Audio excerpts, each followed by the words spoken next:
Coucou, ici Gwen. Petit rappel donc que demain à 19h, je ferai un live des briques sur direct.lejournaldesbriques.fr. Le lien est dans la description. Bon visionnage.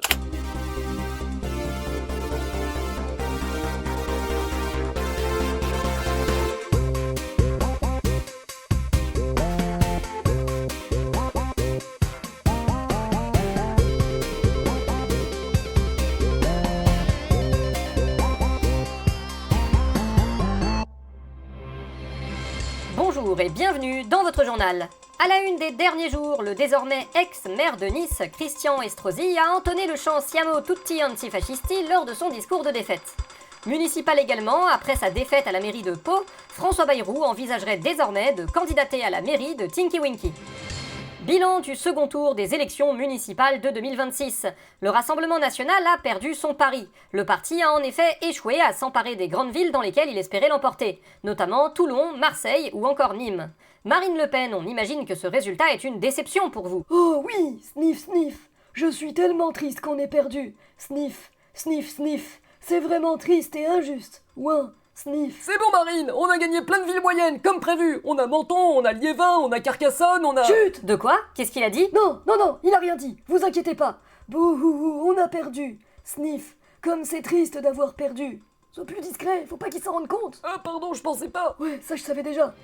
La grosse défaite surprise de ces élections, c'est quand même celle de Rachida Dati. Candidate à la mairie de Paris avec toute la droite derrière elle et une gauche divisée en face, elle a finalement été battue très largement par Emmanuel Grégoire. Les gens ils sont méchants avec moi. Mais oui, Rachida, ils sont méchants. Alors que moi je suis super gentille. Bien sûr que t'es super gentille. Je comprends pas pourquoi ils sont si méchants. Ah bah non, c'est vraiment incompréhensible ça. Qu'est-ce que j'ai fait pour mériter ça? Ah bah si je le savais, mais j'en ai pas la moindre idée. T'es tellement gentille. Oui. Elle va bien? Elle se remet doucement, il faut laisser le temps au deuil.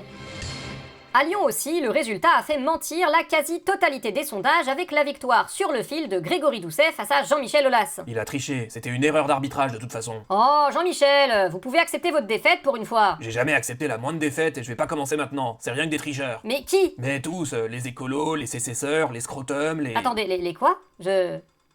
Bah, les sécesseurs, c'est ceux qui comptent les voix, et les scrotums, c'est ceux qui les regardent compter, non? Ah oui, les assesseurs et les scrutateurs. Ouais, sans doute, c'est pareil. En tout cas, c'est de la triche, moi je vais déposer un recours. Mais pourquoi? Vous avez des éléments factuels pour affirmer que le scrutin était insincère? Ouais, les bulletins, ils étaient pas de la bonne couleur. Et ça, c'est de nature à altérer la sincérité d'un scrutin pour vous? Évidemment, ils ont triché, je vous dis. Et il y a eu erreur d'arbitrage, en fait. Ok, Rira bien qui rira le dernier, de toute façon. c'est ça, on se revoit dans 9 mois pour en parler. 9 mois? Bah ouais, vous croyez que les recours ça aboutit en une semaine? Oh merde.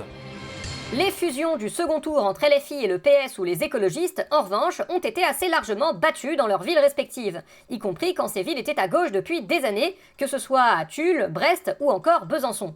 Jean-Luc Mélenchon, Olivier Faure, vous attribuez cet échec à quoi? C'est sa faute à lui. Non, c'est sa faute à lui. Non, c'est lui. Non, c'est lui. Non, c'est lui. Non, c'est lui. Non, c'est lui. Non, c'est lui. Non, c'est lui. Non, c'est lui. Non, c'est lui. Et nous venons de l'apprendre, l'ancien Premier ministre de la gauche plurielle, Lionel Jospin, est décédé ce lundi.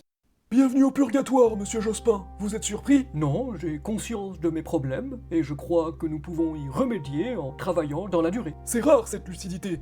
Mais bon, j'ai quand même une bonne pile de reproches qui vous sont adressés. Et il y en a tant que ça? Oh bah vous savez, vous autres humains, c'est souvent comme ça. Par exemple, je vois que vous avez écrasé 243 fourmis de manière pleinement consciente au cours de votre existence. Ah, Et puis il y a votre camarade Christine que vous avez fait pleurer dans le Parlement. ça compte ça?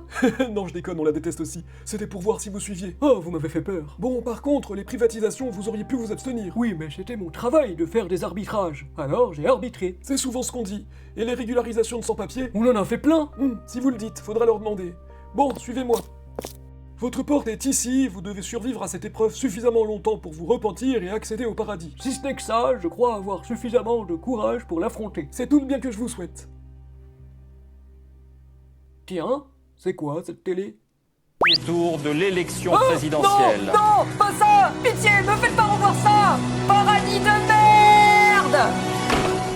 Pour notre entretien du jour, nous nous retrouvons avec le maire d'ici les Moulineaux, André Santini. André Santini, bonjour. Bonjour.